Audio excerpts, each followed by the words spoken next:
ओम नमः शिवाय। मैं हूं ज्योतिष पंडित दीपक दुबे और उपस्थित हूं आपके साथ आवश्यक सूचना लेकर के। 27 अगस्त को गणेश चतुर्थी पड़ रही है और अच्छी बात यह है कि दिन बुधवार है। बुधवार का दिन भगवान गणेश की पूजा के लिए बहुत अच्छा माना जाता है। हम लोग जब गणेश जी का अनुष्ठान भी बैठाते हैं तो वो बुधवार को बैठाते हैं। भगवान गणेश को पूजते पूजते मतलब लोगों ने इतना कॉमन बना दिया। कई बार जब मैं गणेश जी का अनुष्ठान बोलता हूँ या बताता हूँ अपने जो लोग परामर्श लेते हैं उनको, तो बहुत लोग उसको हल्के में लेते हैं, जबकि ये सर्वोत्तम उपाय है। अगर आप राहु की महादशा से गुजर रहे हो, केतु की महादशा से गुजर रहे हो, तो राहु की महादशा होगी, विघ्न बहुत आएंगे, उलझने बहुत आएंगी, निगेटिव ऑरा डेवलप होता है, आपका नकारात्मक ऑरा डेवलप हो जाता है। तो विघ्नहर्ता और शुभकर्ता दोनों भगवान गणेश हैं। तो राहु की दशा अंतर्दशा चल रही हो और चीजें डिस्टर्ब चल रही हो तो गणेश जी की पूजा बड़ी लाभकारी। केतु भी बहुत विघ्न उत्पन्न करते हैं और बहुत तगड़ा विघ्न उत्पन्न करते हैं। तो केतु की दशा अंतर्दशा हो तो भी गणेश जी के अलावा कोई मतलब उपचार ही नहीं है। तो मैं तो इसीलिए जिसकी दशा अंतर्दशा चली, इसके साथ साथ करियर में, व्यापार में कहीं भी बाधा आ रही हो, रुकावटें आ रही हो, शुभता की कमी हो, तो भगवान गणेश का ध्यान और उनकी पूजा सर्वोत्तम है। उससे बेहतर कोई उपाय नहीं है, ये आप मतलब मान के चलिए।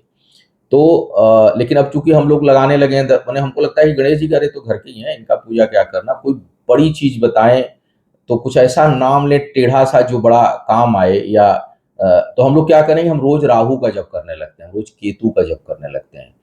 तो ये निगेटिव एनर्जी को और इंक्रीज करता है। तो अब बेहतर हो राहु की शांति पूजा करवा दीजिए, अनुष्ठान करवा दीजिए, लेकिन नियमित। मैं तो उपचार स्वरूप बताता हूँ कि भैया गणेश जी का थोड़ा सा बीज मंत्र लगाइए और ध्यान कर लीजिए, मेडिटेट कर लीजिए। अगर 2 4 6 महीने लगातार करें तो राहु केतु की दशा चल रही हो, बुध वक्री हो, बुध का शुभ परिणाम नहीं मिल रहा हो, कार्य क्षेत्र में समस्या आ रही हो, इंटरव्यू देने जा रहे हैं नहीं सफलता मिली, तो ऐसी चीजों में भगवान गणेश की पूजा, ध्यान और अनुष्ठान बड़ा उपयुक्त होता है। 27 अगस्त को गणेश चतुर्थी है। इस बार हम लोग जो लोग एक दिन की पूजा कराते हैं उनके लिए सामूहिक गणेश जी की पूजा की व्यवस्था कर रहे हैं अपने मंदिर पर, शिव शक्ति पीठ पर।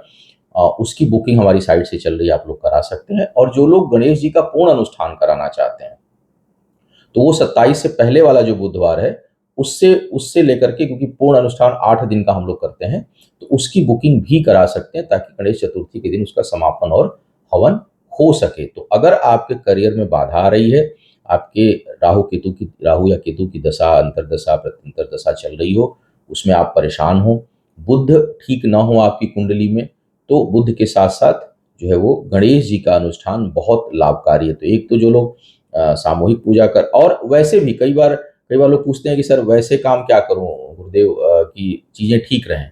तो हमारा ये सुझाव होता है कि आप समस्या आने में मत करिए, समस्या ना रहे और वृद्धि हो उसके लिए भी अगर आप चीजों को करते हैं तो आपके लिए बड़ी लाभकारी है। तो जो लोग पूजा अनुष्ठान कराना चाहते हैं साइट से जाके बुकिंग करा लें, ना कराना चाहते हो स्वयं भी कम से कम गणेश चतुर्थी के दिन जरूर जो है हर महीने में पढ़नी है।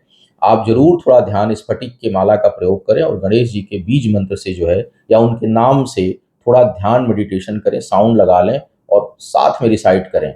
डेली मेडिटेशन का नियम बना लें जोत जला करके, तो आप देखेंगे कि आने वाले समय में कुछ दिनों में निगेटिव ऑरा आपका जो होगा राहु के प्रभाव से, वक्री बुध के प्रभाव से, केतु के प्रभाव से, वो कम होने लगेगा और धीरे धीरे विपरीत परिस्थितियों में भी आप जो है वो बेहतर करने लगेंगे, आगे बढ़ने लगें। तो ये एक आवश्यक सूचना थी, मुझे लगा कि आप लोगों को दे दी जाए और आप इसका जो है वो सदुपयोग कर पाएं। बहुत बहुत धन्यवाद। ओम नमः।